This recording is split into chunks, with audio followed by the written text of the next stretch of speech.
If you talk about Prop 13 one more time, you'll have to do 500 sit-ups. So it showed two things, a sense of humor and an utter disregard for the fate of California. Would not touch it, because his buddies, you know, are benefiting from it. It doesn't have to do with his, I used to think it was just cowardice against the voters, but I've stopped thinking that. Let's not blame the voters. So that's Prop 13. You may get me started on that. I can't stop. The state bank, and what happened in North Dakota in 1919 was that they got tired of working, doing all the work, and having the out-of-state bankers get all the money. So they ended up another day older and deeper in debt. Do you remember that old song? They would work the soil, get loans from the banks. The out-of-state bankers would make all the money in the interest and all of that, and they would be in debt. So then they'd work more, and they'd be in more debt. Here we are, the wealthy state of California, and we're actually a hard-working people. We're like sort of, it seems like the culture is sort of play hard, work hard. You know, it's just really alive. And yet, on the verge of bankruptcy, this wealthy, wealthy state, wealthy in human resources, wealthy in natural resources, begging Wall Street for credit. And they've got this game going that when they give you a bad credit rating, you know what that makes you do? It's just like, they say, you get a bad credit rating because you don't have enough money to pay your bills. They make you pay more interest. So then you pay higher interest. What does that do? That does not help you. If we had the money, we're sitting on billions and billions of dollars in pension funds and money that's been allocated but not yet spent. We're sitting on a bunch of money. If our mission, a state bank for California, if the mission were to improve California, to reinvest in the infrastructure of California, including the education and including the environment and the water systems and the transportation systems and all of those things that are steadily deteriorating because of lack of maintenance and upkeep and improvement.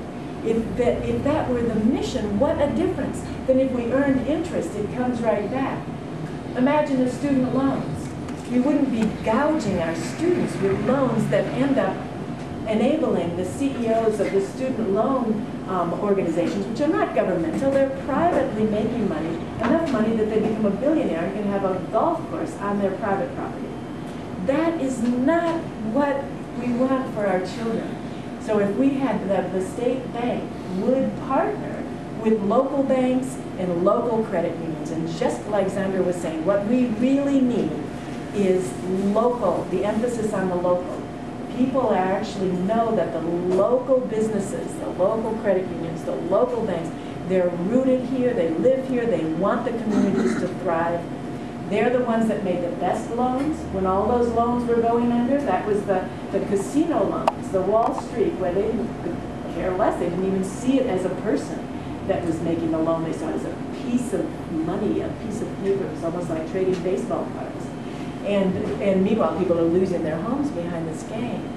But the local banks and the local credit unions, the state bank would partner with them, make sure that they got credit. When the big banks got bailout, did they help ease the credit for small businesses, for homeowners, for local businesses and credit unions? No. So that's something that we could do. And there is a movement. This will lead me to the third point. First one being Prop 13. And the second being that there are solutions such as the state bank. The third thing is that a people's movement is building. And one of the things is that a lot of people, individually and in an organized fashion, are pulling their money out of the big banks that are sucking the money out of California, but pulling our individual money into the credit unions and the local banks, and voting with our dollars. And they're also in the financial realm, helping people to just stand up and say, no, I will not be foreclosed. I will not leave this house. And across the country, that kind of thing is happening. Another example that I've got to tell you about, things can change. You know, when I say that I may run until we win, I can actually see it. It's taken me months of sort of seeing, wow, we really need to just keep going, keep going, keep going. I wonder who the person is that should be running for governor next time. What do you think? Let me think. So I don't actually know the answer to that question, but I know that the person who has to keep rolling it over at this point, you know, on the off chance that I don't win in 2010 because nobody has heard my name because of the shutout, you know, the off chance that I don't win in 2010, and I encourage you to vote for me because we'll build some momentum, then just keep running and going around and talking to people and finding out, you know, what kind of California do you want. I've been active in the Green Party for a long time. And there used to be this saying, which I'm throwing away, but I'll say it one more time, is that the left, they call us the left, I don't actually get the left, I think we're just forward, arranges its firing squads in a circle. Have you ever heard that? Yeah. Okay. So it's where people are fighting, spending all their energy fighting among themselves.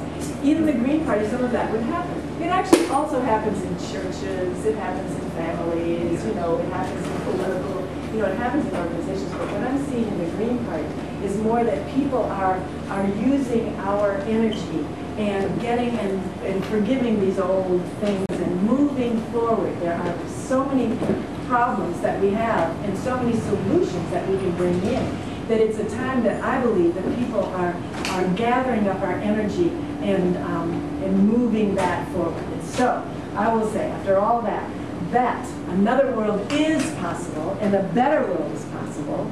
Another U.S. is necessary. We're working on it. And another California is happening. So please, if you vote for me this time, please vote green every chance you get. That's my basic advice about voting. Vote green every chance you get, because greens are not sold out to the corporations. We will do what's right for the people when we get it. And another California is happening. So thank you very much.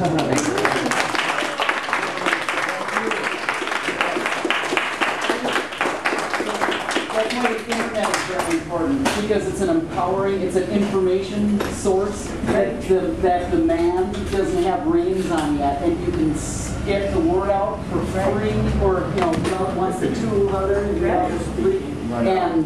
that's awesome. Let me give you a leaflet. And that's, of course, they're trying to get those grubby hands. But it's hard, and it is a symbol of the way that people are connecting with each other. Yeah. Thank you, Laura. Actually, you want to take some questions? I don't want to dissuade people from contacting their congresspeople and stuff like that, because some people have a different frustration level than I have. But I find it extremely frustrating to try to make those people do stuff. But go ahead and do that and write letters to the editor. And those all are important. If you go to a rally, put state bank on it. All of those things, and being in the streets, being at rallies, is a critical part of it. Running for office, voting for people who aren't sold out to corporations, being in the streets, writing to your congresspeople and even your president, and some people have more hope in that maybe, and finding out about the situation, talking to your neighbors, having, everything that we do moves along. Really, it was the artists and people who really needed a cheap place to create art that came in, and people who really wanted to create this new kind of place where freedom was really a focus, and it started to change it really drastically. It's such a desolate area, and then all of a sudden, art installations and studios and music and artists, and it started to become very vibrant. Right? And that's interesting. I live in Oakland. Oh, and so there is that. And Detroit had the music and vibrancy even when it looked like a war zone, and now that it's so those seeds are always there.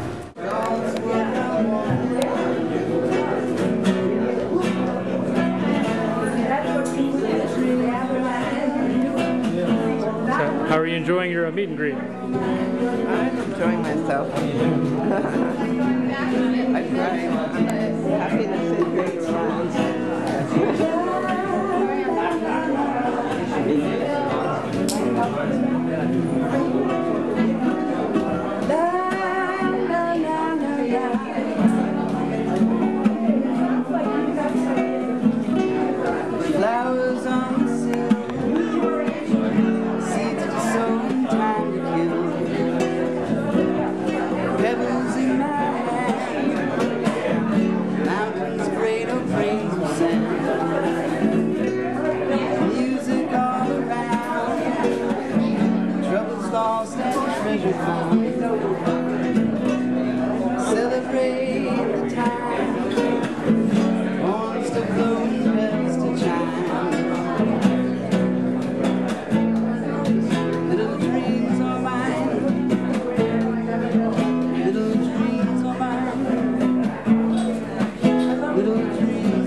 metronome that's keeping time, waiting for a friend, time to mark and moves to mend, penance for a crime, for all it's worth I'll walk the line. Little dreams are mine, little dreams are mine, little dreams are mine, little dreams.